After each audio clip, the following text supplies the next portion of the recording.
Welcome into DC on Screen. I'm your host, David C. Robertson, and this is my co-host, Jason. Hi. Alright, Flash fans, we are going to get into 209, Running to Stand Still. Oh man, right out of the gate, I am loving this episode. This is the fall finale, like first bit. That slow motion with Zoom running past Harrison Wells, or Harry Wells from Earth 2 in Star Labs. Ah, man. Man. My note was, damn, that opening scene is a Merry fucking Christmas. Right? And he does. Yeah. He tells Harry Merry Christmas. It was good. It was really good. So good. And it did kind of occur to me like, hey, we kind of lost track of Zoom there for a second. But you realize... For just a second, yeah. You realize the world they're building? Like, when TV comes back in January, which by all means should be 19, 20, and 21, you'll get Flash, Arrow, and Legends of Tomorrow all premiering. Unless they change something. January, like, the Flash comes out January 19th. Yeah. Arrow is January 20th, and Legends is 21st. So it's 3 days of DC stuff, guys. You're coming straight back to it. And if you're actually going to sit down and watch TV on Tuesday, Wednesday, Thursday night, that during that run, you're going to have your big bads at this point are fucking Zoom, Damien Dark, and Vandal Savage. Any one of those three is a better villain than anything any of these shows have done before. Mm-hmm. It's just more menacing, outright, wholesale. They've really upped their game as far as choosing a villain well. Like Zoom is frightening. Yeah. I mean, that's not... Dark is frightening in his own way, but he's also probably one of the more entertaining people on that show at the moment. Oh, yeah. It's so much fun to watch. And then Savage, I think, has a lot of potential to be... I mean, somebody like that. He's frightening enough when he's getting all stabby, but when he has the Staff of Horus, we're talking about a guy with godlike powers that just really can't die unless you turn those exact same powers on him. And apparently to do that, you have to have some special Cisco-designed gauntlets and more willpower than sense, or... And not a Malcolm Merlin hovering around in the shadows waiting to reverse whatever you've done. Yeah, that motherfucker. You duplicitous sack of shit. Now, one of the fun things about the Flash show and Central City is they celebrate their superheroes, which means that there is now an excuse for Flash action figures, which we saw in last week's episode. But this week we got Iris bought a Flash doll. It says, I couldn't find any Green Arrow dolls. And Joe goes, don't nobody want a doll of that crazy man. It's so great. That was awesome. It really was.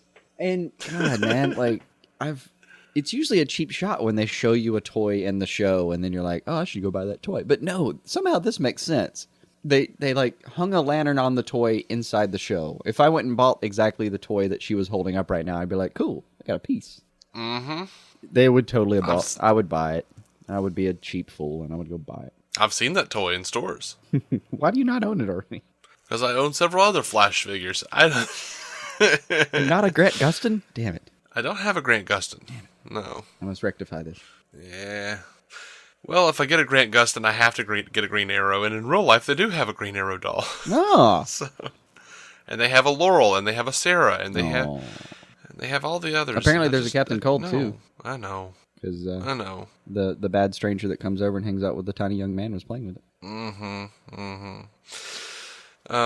This was a funny episode. They had a lot of great stuff, a lot of funny stuff, like Cisco telling Jay and Caitlin, "Oh dear Lord, just kiss already. The thirst is real." Right.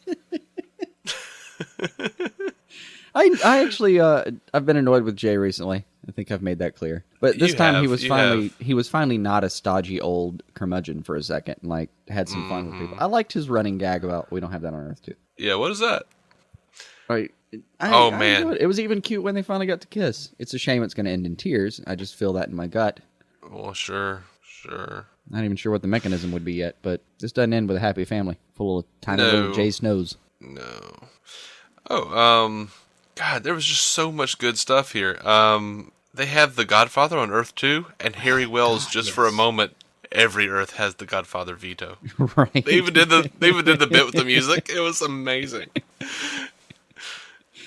Yeah, I have exactly the same line. Just written word for word. It's perfect. Yep. So And right before that, there's a clip over to Hamill, and my note for that was just like, nope, now Mark Hamill is my Christmas present. I don't require anything else for Christmas. I'll be fine. I'm happy. yeah. By the way, they have completely disemboweled our fanwank hopeful bullshit theory. They did. It was eviscerated in 2 lines. You want to tell them? There is no Trickster on Earth 2. Yeah. And they get to call it back. Trickster We don't have what's he? We don't have a Trickster on Earth 2. Oh, he's one of a kind. Caitlin says that. Now she has no real way of knowing that. Right. He could totally be on Earth 4 or Earth 5. I don't say Earth 3 because we know that's where the crime syndicate lives. So let's just not deal with that. But whole different can of worms. Or season 4. Oh, right. Or season 3 really would make more sense, wouldn't it? Be more fitting. Sure. Oh, that would be fun. Every you're exploring a different Earth per season. I mean, we're at season 2. We're exploring Earth 2. Season 3 will be the same kind. I don't know what's on Earth 4. I'm ready to go to Earth 2. I want to explore Earth 2. I do. I forget which Earth it is. I think it's like Earth 12 or something. If they get to that, fuck. Someone might know. But on one of them, Jason Todd actually is Batman. And I'm just delighted in the fact that there was a Jason that's a Batman. So I forget what number it was, but it was my favorite Earth now. Because it made my heart happy. Yeah.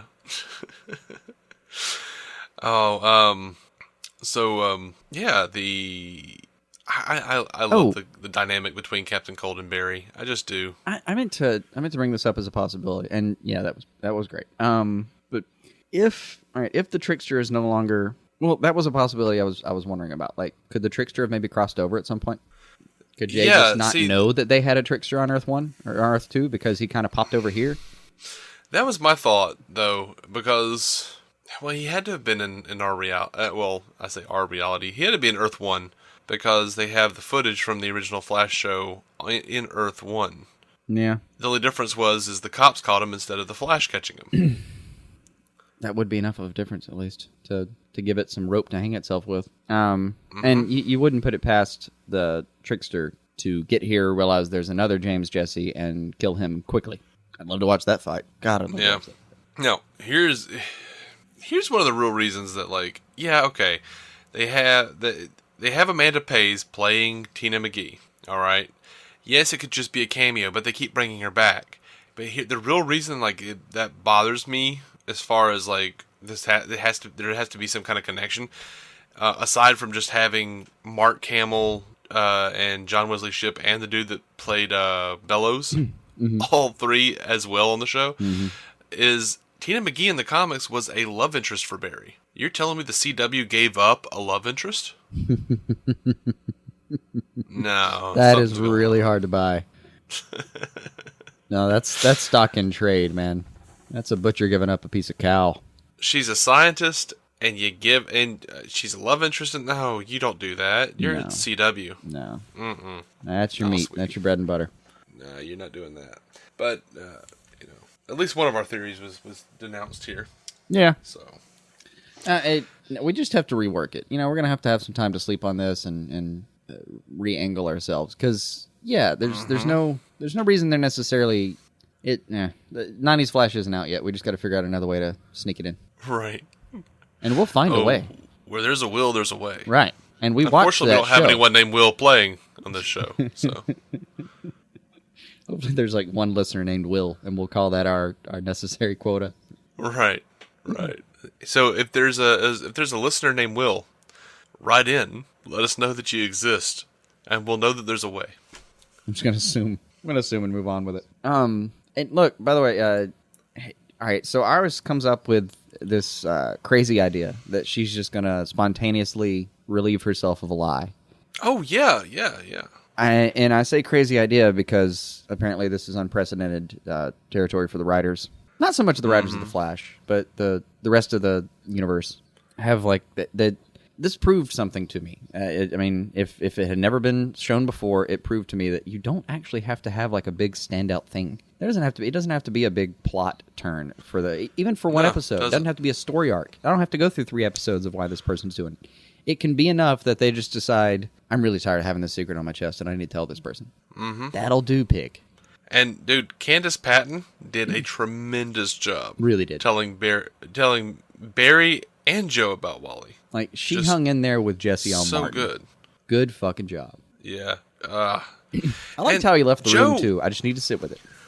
It's such a fucking plain-spoken person thing to do. His superpower is being human, I swear to God. Yeah, and I love that he wasn't, he didn't pull a lance and be like, how could you keep this from me? Right. He didn't do any of that. He was like, no, this is my fault because I should have known about him.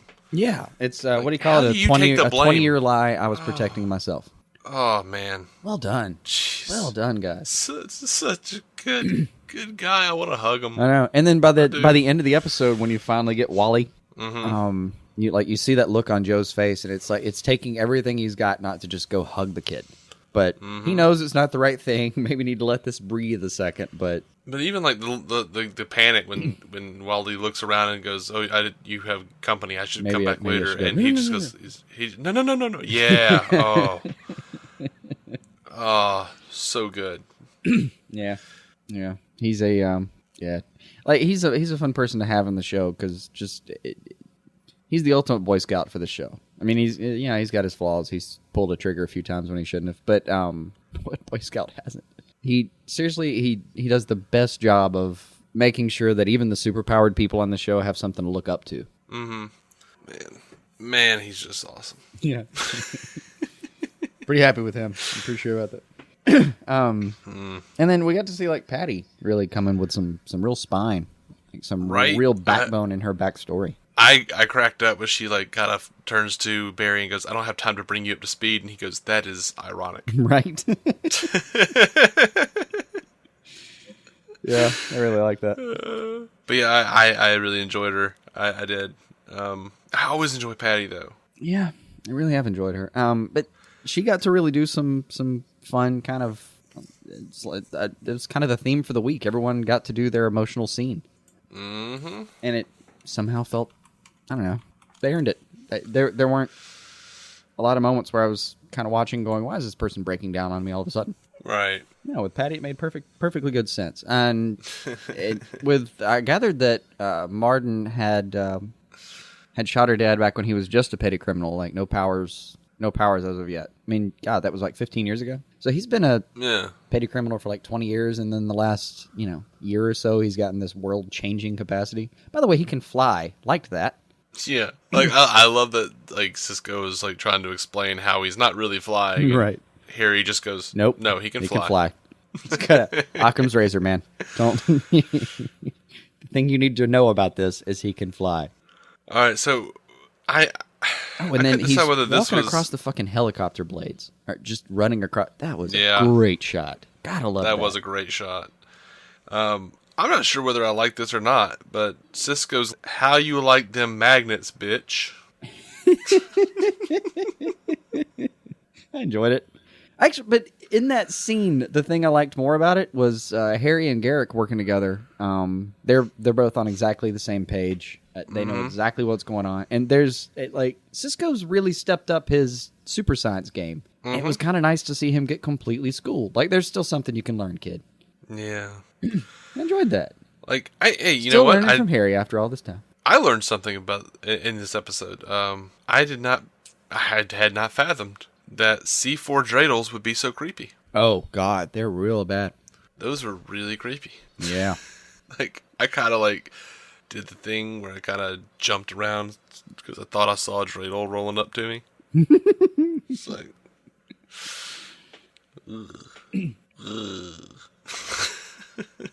yeah.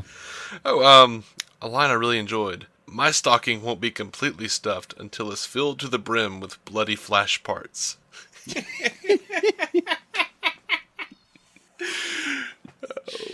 You terrible, lovely man.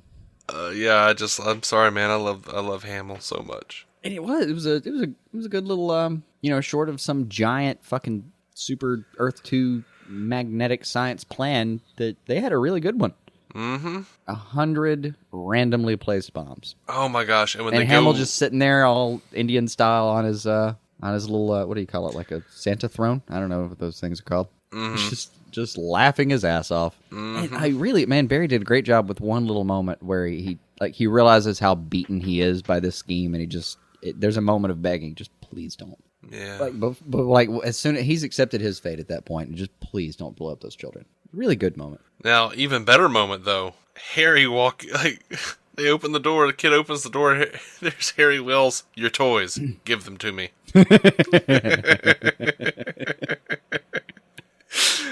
I'm loving Kavanaugh this season so much more than last season, and I loved him last season. I know.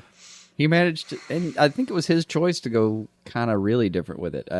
The way they sounded in interviews was the writers had just kind of written Harrison Wells again, and he went, no, I'm going to do some more stuff. And I think at this point they're incorporating it really well. Because Harrison Wells wouldn't have even evil Harrison Wells would have probably like tried to massage that situation. No, this guy just walks up to the child, give me your toys. Yeah. Oh, now, and as many Christmas presents as there are in this episode, like the first scene, Hamil in general, the best one the writers gave me was that even in introducing Wally and even during all of that honesty, like Joe goes off screen to talk to Francine. Mm-hmm. They didn't bring that walking trope back. Thank you so much. Yeah.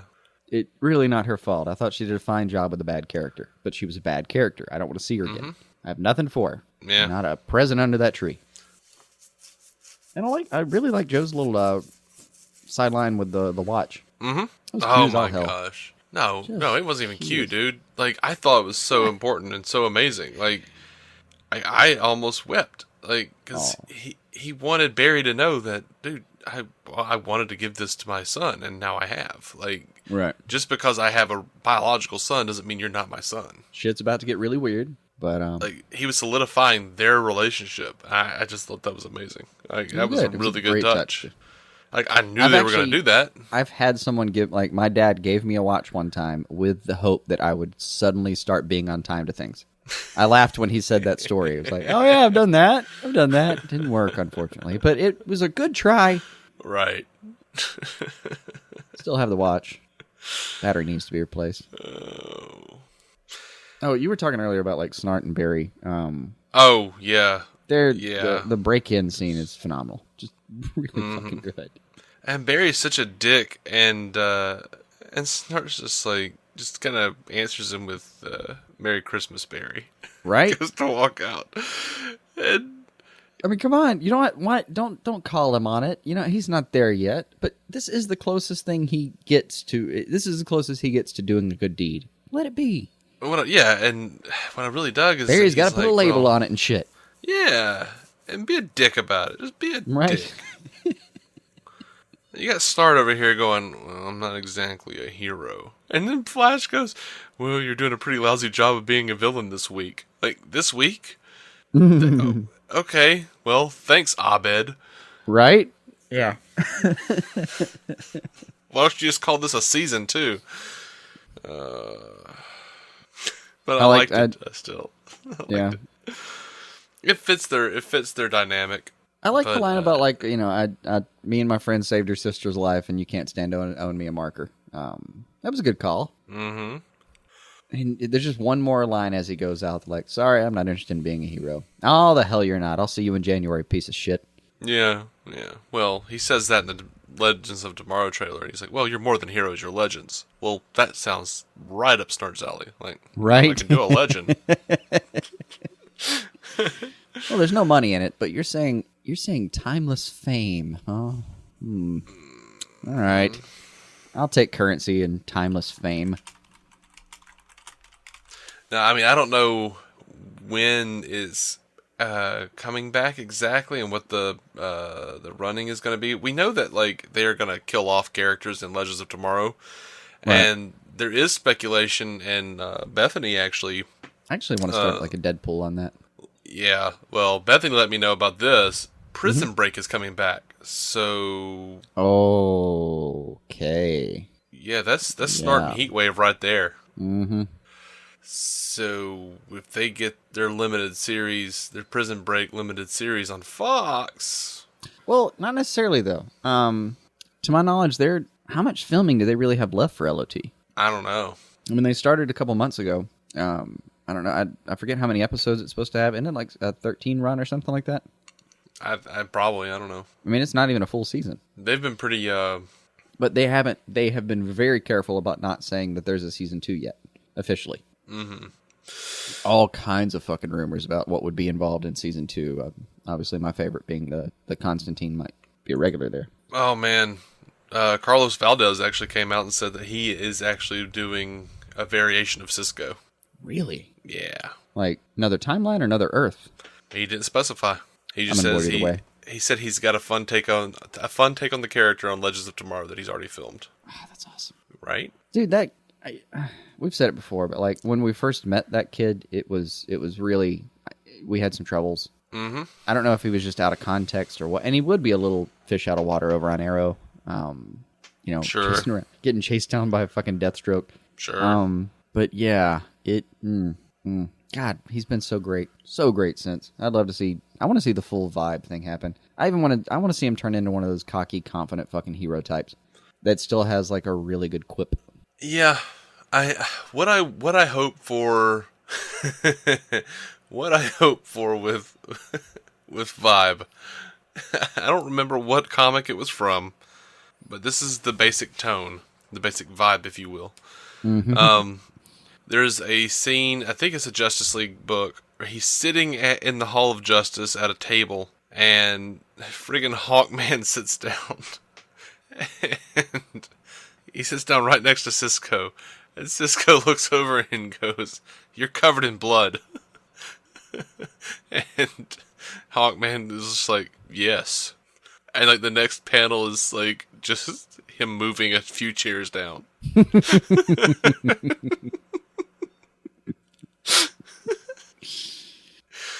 Yeah. Oh no! He's like, "Yes." He's like, "Well, are you okay?" He's like, "It is not my blood." And then he just like quietly moves a few chairs down. That's what it was. Sorry. Gosh, yeah. Just like, I like okay. All right. Anything else to? Did you see the promo for next week? No, I actually didn't. I tried to look for it for a second. Promos actually are kind of hard to find sometimes. I don't know. Oh, no. Just go to YouTube.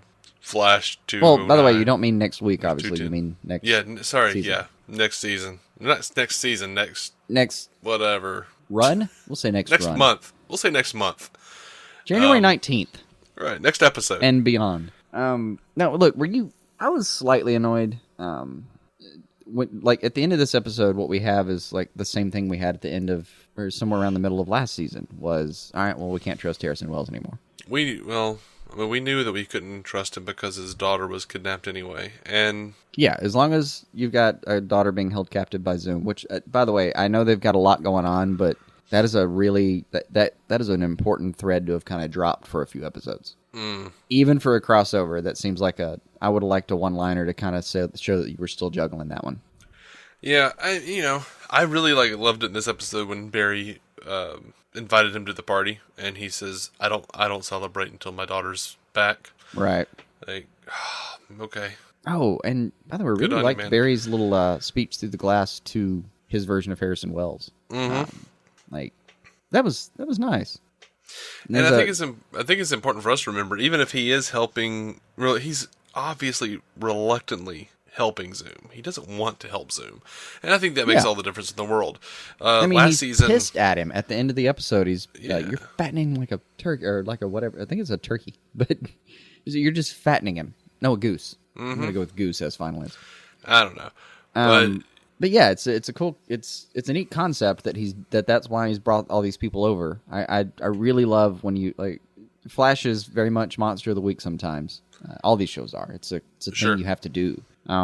That's not part and parcel of the procedural, man. Yeah, I'm not holding it against him. It's a thing you do, and when you do it well, you deserve rewards. But they putting like an overall scope to it, giving it kind of a mechanism that you can make them out of, is always, every time you see someone do that trick well, it's really, I appreciate it so much. Yeah, and one of the problems that we talked about earlier in the show was, why doesn't Zoom just get his ass over here and take him down himself? Well, okay, that makes a little more sense now. And I can't help but wonder if this really is just going to be the old Jet Li movie. Like, I can't remember who it was. I think it was Scott Madison again, but decent guess. Who, said that in reference to Zoom and Barry. Like, are you familiar with the Jet Li movie? Yeah. Okay, yeah, it's a guy running around killing himself so he can gain more power. Right. That makes no sense to someone who doesn't. That probably makes sense to nobody, but he's traveling the multiverse, killing alternate versions of himself. Yeah. So that their life energy goes into the fewer ones. Anyway, yeah, whatever. It's a fine enough mechanism. I'll play with it. Yeah. But you get the feeling that it's not like that he has to eliminate Barry. It's not like it goes into an overall Speed Force pool or something. He seemed to have actually physically taken the Speed Force from Jay Garrick. And I gather that he's got to go do that to Barry too if he wants it to work. Yeah. So he's got to come over here and face Barry down at some point. Yeah. Oh, now at the end of the little speech where Barry talks Patty off the ledge. By the way, Patty, great trick with the leg holster thing, the leg bolt. That was a lot of fun. Call. That is a lot of fun, and I am excited to speech. see where she goes. Oh yeah, she's gonna be a lot of fun. And I think these may be the dark clouds they were setting us up for just there previously. Hopefully, this is kind of where they were going with that. I mean, they seem to have sown a couple more seeds about Barry and her's relationship maybe having room to grow rather than it being a dead end between when you get to the I'm the Flashpoint. Didn't mean for those words to work out that way, but whatever. Right. Well, but Trickster at the end of that is my favorite part of that speech. Just sobbing. That was beautiful. Yeah. Here's what I'm hoping for.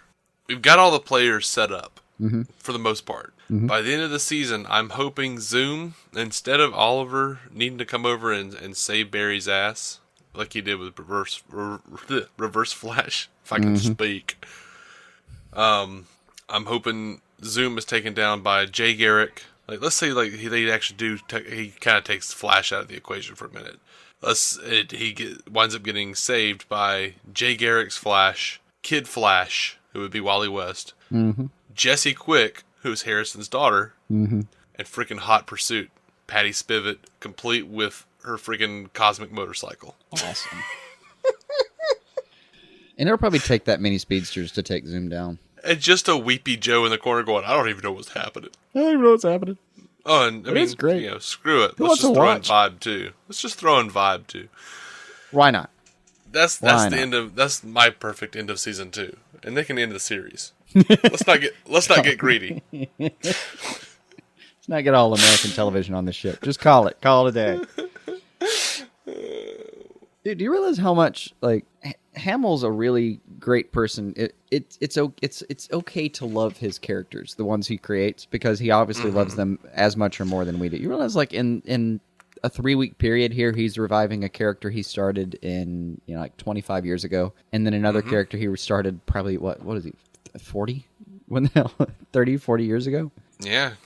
Dude actually pays attention to his characters and cares what happens to their continuity. That is, I don't know how to be thankful enough without sounding sarcastic. I won't even try, but I have feelings. I loved him telling Martin and Snart, we'll all go out, get a few drinks, kill a few carolers, we'll all feel better. Right? Yes. Okay. I love Hamill. Yeah. Yeah. You got anything else for this episode? Nah, man. No, great episode. Well, great episode. My big hang up, my big hiccup was that they really need to tell Patty, and it looks like in the promo for next episode, it looks like that's gonna be we've actually got them just sitting down with Barry going, dude, you need to tell Iris, or you need to tell Patty. I think it was Iris telling Barry, you have to tell Patty about this. Iris should know, trust her. Yeah, it looks like she's going to actually be in a kidnapped situation. Of course. So, of course, that's fine. Whatever gets her on that cosmic motorcycle, man. No, you want them to. They should defeat an unknown alien force named Lobo, and she takes his bike. No. She can never get off that damn death metal station he was listening to. Ugh. That would be terrible, sir. Yeah. It reminds me of, I can't remember the name of it. There's a Hitchhiker's Guide to the Galaxy. There's a band in there that's, I'll never remember the name right now. But every time I listen to the soundtrack for this guy, I'm reminded of those guys. This giant astral band that like uses whole planets as amplifiers, and it's considered like an international or an intergalactic violation to be within a certain amount of like sectors for where they're actually performing. Right. Whole worlds have collapsed in the middle of a concert. You call that a mosh pit, man? Sure. Show me what you got. Yeah, I went there. Yeah, I know. I'm okay with that. Go watch Rick and Morty, y'all. In the you got a few go watch weeks. it. In the meantime, where we won't be weeks. there for a few weeks. Should we breach that? Should we go ahead and mention? Oh, do you want to? I mean, we'll be around with news, but obviously the shows are taking a break, so must we. Right. I mean, shit, we don't get Gotham until what, February? End of February? We won't have these until the end of January. Yeah, all three of those shows won't be back to the end of January, and then oh god, yeah, end of January. Then hell, you don't get Gotham back until like right now. The air date for Gotham is February 29th, so just deal with that. And there actually isn't an official air date for Supergirl. We don't know when we'll be back with that after this next week, obviously. Right. So like we may be like balls deep into the BVS premiere before. Honest to God, we might have BVS before we have Supergirl if they do it all kinds of weird. I have to imagine they'll have Supergirl back on and kind of throw in something. They'll do something before BVS, but I mean they bought 9 episodes. Is that right for the back half? 7. 7? Yeah, which makes it 20 episodes total. Which puts them at I don't know. Yeah, impossible to predict. Plus CBS, they can. They're gonna get weird on us at some point. Yeah, sure. But, the important thing to remember is that, we're going to be around. Back with and the news. we love you guys. Rambling every week. Well, maybe not every week, but, things have slowed down in the news so much. Yeah. The last couple of weeks. Really properly done one for about a week and a half now. It's going to be nearly 2 weeks by the time we actually get around to more news, because it hasn't really been coming out that much. The holidays happen even to Hollywood. But I fully expect that we'll come back during this little hiatus with at the very least a as promised Gotham defense with Matt Carroll of the Marvel Cinematic Universe podcast. Yeah, he's determined to come defend it, and we're determined to have him come defend it. Yeah, because we had a lot of fun with him a couple days ago. So yeah. I mean, at the very least, we'll have some fun. And we're gonna pop on next week and do like the roundtable Jessica Jones discussion, right? Yeah, that's gonna be coming up thusly. So you're not getting rid of us. Pending. Try as you might. Anyway, we are DC On Screen, and you can find every episode of DC On Screen at DCOnScreen.com, oddly enough. And you can also find us on iTunes and Stitcher, and really just go give us reviews, man. Come on. It really does help us out, and we would appreciate it and love you forever. As Christopher White or Scott Mattinson, man. We love those guys. Damn straight. And they haven't even done that. Over on iTunes. They just talk to us. That's fine, too. We're lonely souls. It all helps. Yeah. So, until then, keep some DC on your screen and all that good jazz. We're coming right back.